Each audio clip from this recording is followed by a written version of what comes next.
Be seated. Case of the Crown versus Angela Ashton. Charge is murder with intent to kill. Is the Crown prosecutor present in court? Yes, my lord. Is the counsel for defense present in court? Yes, my lord. Bring on the defendant, Mrs. Angela Ashton.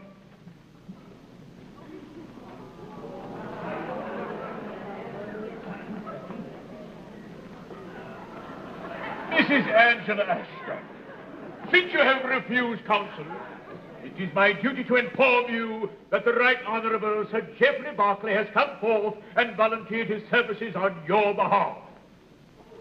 Lord, if it please the court, I should like to have a few moments alone with my client. As you know, I have never met her nor spoken to her, and I should like to get a few pertinent facts about this case, such as what it's all about. Permission granted. Thank you.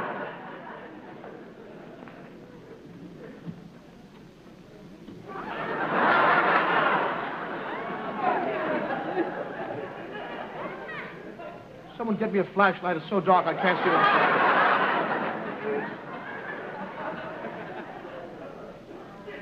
My lord, ladies and gentlemen of the jury, I am about to make a statement in front of this court.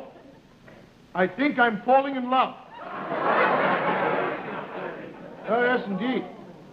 I'll see you later, darling. I accept the case. Will the Crown prosecutor make his opening remarks?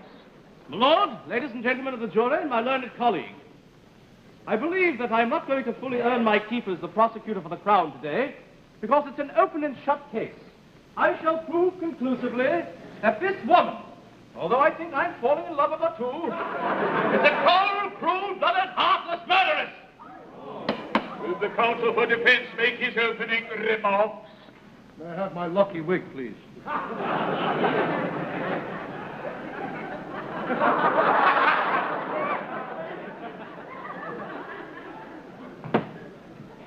My lord, ladies and gentlemen of the jury, learned counsel.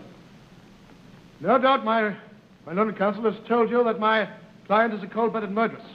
And no doubt he will parade before you an armory of evidence and an army of witnesses. But ladies and gentlemen, these witnesses will tell you that they actually saw Mrs. Ashton kill her husband, that they actually saw Mrs. Ashton shoot the gun, that they actually saw the blast, that they actually saw the blast from the gun, that they actually heard the blast from the gun, that they actually saw Mr. Ashton fall, that they actually saw Mrs. Ashton standing over her husband with a smoking gun in her hand. But I implore you, I beseech you, ladies and gentlemen, don't believe them. Don't believe them. They're just here for kicks. Believe me, they are. I object, my lord. I fail to see the relevancy of this remark. I fail at... You fail your bar exam 5 times. My lord, I object to that statement. I object. Gentlemen, will the Crown prosecutor call his first witness?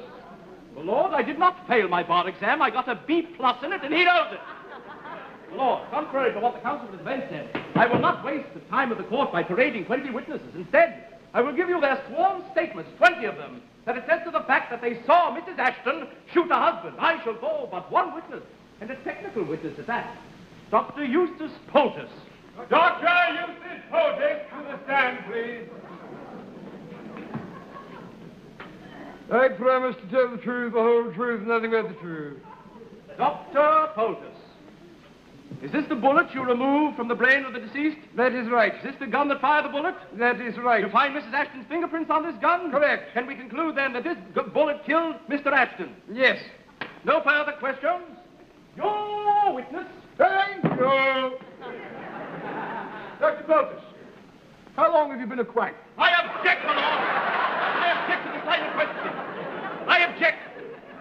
He didn't object. Why should you object? Never mind. Strike the question. Dr. Poultice, how do we know that that was the bullet that killed Dudley Ashton? Because it made a hole in his head. Very funny.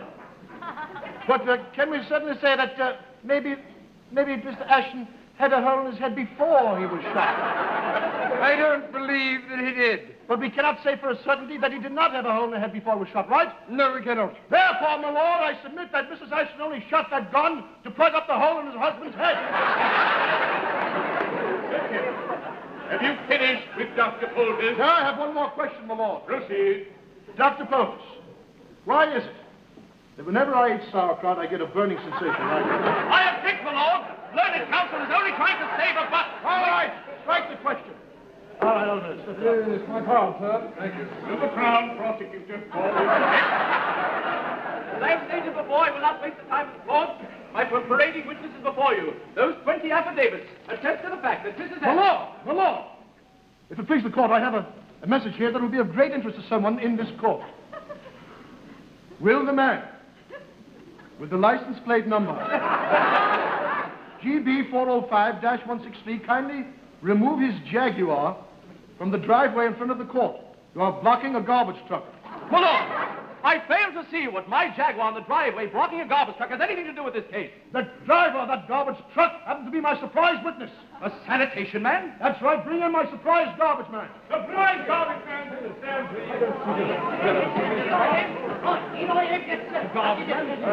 Mrs. Hall, I'm here, I'm ready. What is this? Oh, yes, sir. I promised to tell the truth, the whole truth, and nothing but the truth. Right, you betcha, yes, sir. That's why I'm here. I will tell it, yes, sir, to my dying day, yes. Yes, sir. Will you state your name and your occupation, please? Albert Higgins, sir. I am a sanitation expert. How long have you been a garbage man? Well, sir, I have worn this here uniform for over 37 years, sir. Oh, not this one here. I have another one which I changed your occupation. Yes, sir. My father was a garbage man, my grandfather was a garbage man, my great-grandfather was a garbage man. My family's been in garbage for over 100 years. I fail to see what this testimony has to do with the If my learned counsel will stop flipping his wig, I will show what it has to do with the case. Now, Yes, sir. what is your connection with Mrs. Ashton? Well, sir, you see, sir, she's on my route, sir. I picks her up. I believe I picks her up on Mondays, Wednesdays, and Fridays. So might I say, sir, that a neater, more beautiful put-out of garbage it has never been my privilege to pick up. It's true, sir. We have a little saying in the department, sir. We always say that you can always tell about a person's character from the quality of his garbage. Very true. Yes, sir. Will the bailiff bring in Exhibit C? My lord, I fail to see what this garbage testimony is anything but a bunch of rubbish. Now, will you please let me offer it myself, will you? Ladies and gentlemen, here we are. Gift-wrapped garbage. Gift-wrapped. There you are in front of your eyes. Now, does this look like the garbage of a murderess? I'd ask you. I object, my lord. What is this garbage brought into the highest... If the learned counsel will only let me explain, I am basing my entire case upon garbage. All right. Take this away. You may slip down. Yes, sir. Take your garbage with you. I will, sir. Right you are, sir. Yes. I wish to call one more witness, my lord. Proceed. Call Mrs. Angela Ashton to the stand. Mrs. Angela Ashton, to the stand, please. Step right up here. Oh, thank you. I promise to tell the truth, the whole truth, and nothing but the truth, because that's the way I am. That's why I love you, madame. My lord, I'm going to ask my client one question. And on her answer, I will prove her innocence. And I base my entire reputation upon her answer. Mrs. Ashton, did you or did you not kill your husband? I killed him. Strike all that reputation jazz from the record. Let me put it to you another way, darling. Do you know of anyone who could have possibly killed your husband? Oh, well, I killed him. My dear, I must remind you, not here on trial for jaywalking, you know. This is it. I mean, this is the murder. Would you mind crossing your legs or get something from the jury? Help yourself. Not that far, dear. There we are. Now I shall ask you one more question, Mrs. Ashton. Where did the police find the murder weapon? Well, sweetheart, they didn't find it. They didn't find it. They didn't find it. Don't do it. There! I mailed it to them. You mailed it to them. Well, that locks that up. Just a moment. Now, see the relevancy of this case. I see it now in all its glorious glory. Yes, I do. She is not the murderess.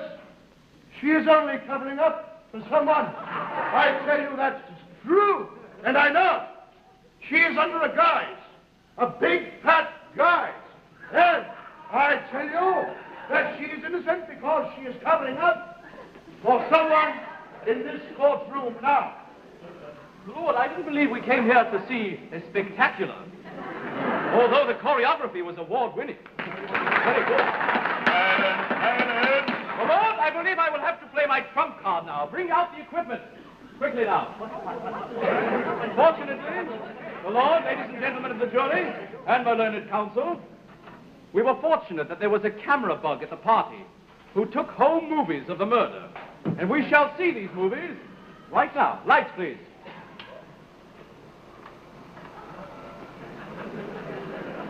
Now, here we have the party. We see Mrs. Ashton serving drinks, but the diabolical mind is at work, as you shall soon see. Watch carefully now. Mrs. Ashton is looking at her husband there with his back to her. She takes the gun from the wall. Quite graphic, isn't it? She points the gun at Mr. Ashton. There. There's the bullet. There he goes, a crumpled mess. I think we've seen enough, haven't we? Oh. Well, what do you think of that, Sir Geoffrey? No cartoon, no rules reel or anything? Very funny, very funny. You're a regular Danny Kaye, aren't you? Well, I think I've proven conclusively that that woman is a murderess. My lord, I shall prove with Sir Oliver's conclusive evidence that my client is completely innocent. Ladies and gentlemen of the jury, I, too, have a picture taken from the same camera bug. Now, may I have my closing wig? Thank you.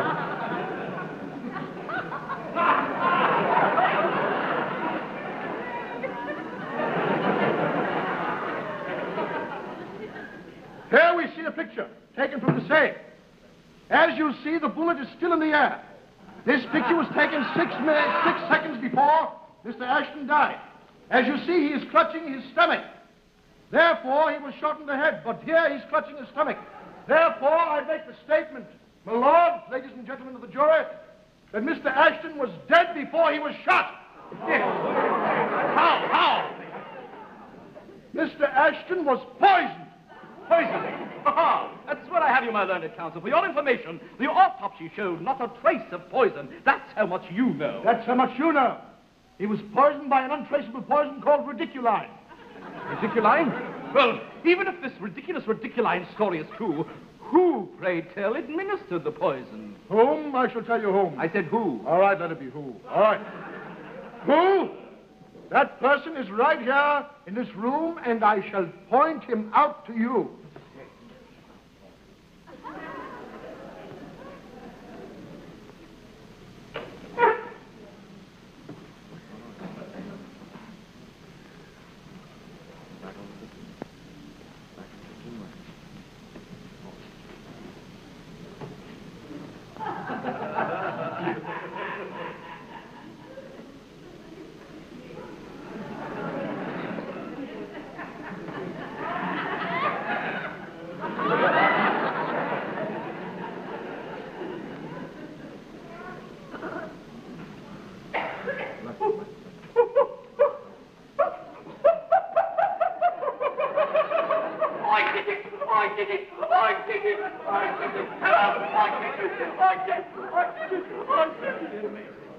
Sir Geoffrey, however did you know that he was the man? I didn't know. I based my entire case upon luck. If this man hadn't have run, I'd still be doing this. Amazing, absolutely amazing. Now, you wretched man, why did you do this? I'll tell you why. Because I hated him. And why did I hate him? Because he was cruel and to her and threatened to kill her. So I poisoned him first. And you, knowing full well of all this, why did you cover this man up? Well, because he's my father. I am a father. Oh, daughter, dear daughter. You see, sir, I embezzled some money many years ago, and I ran away so that my family should not be caught in the scandal. You see, I ran away to the China Seas. The China Seas? That's right. On the HMS Golden Dragon? That's right. How did you know? Daddy! Oliver! Me, Ollie! Oliver! Oh, Oliver! And you must be my sister. How can you ever forgive me for the horrible things I said about you, sis? It's all right, Brother Oliver. Believe me, it's all right. Come, let us reunite. What a wonderful moment. Then this must make me nothing. I am not related. Just a moment, I have Can to... we have another second? It's a big moment. No, dear. We're quite finished now. The law. Please the court. The whole family's here. You're doing nothing. Shall we have you perform the ceremony? Oh, darling, I accept. Mother.